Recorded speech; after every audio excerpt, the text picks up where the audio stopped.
Hi, I'm Chris Adamski from the South Side, and this is your Trib Sports Steelers 1-minute update for the afternoon of Monday, November 23rd. Well, a lot of the talk after practice today, from the media perspective in the Steelers locker room, was about how the Steelers are right back in this AFC North race, even though they lost to the Bengals earlier this month and pretty much were left for dead at that point. As we stand right now, 6 games left in the season. Bengals down to 8-2, the Steelers at 6-4. That's making up 2 games over a 6-week span, particularly when you have a head-to-head game thrown in there.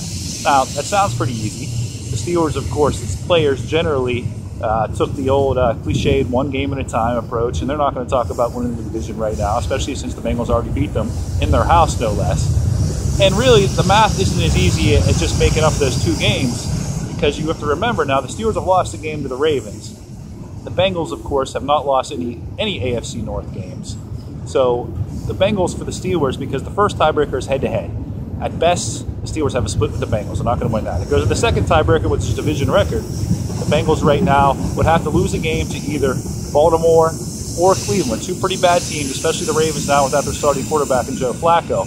Best the Steelers can finish in the division is 4-2. So that means then you have to end up making up 3 games or 2 games amongst the other 5 that the Bengals are playing. So in other words, even if the Steelers could go 5-1 down the stretch, you still would need the Bengals then to go 2-4 probably for you to win in the division. It's still asking a lot. The good news, though, of course, for the Steelers is that they're in pretty good shape for a wild card berth as things stand right now. And again, a lot can change.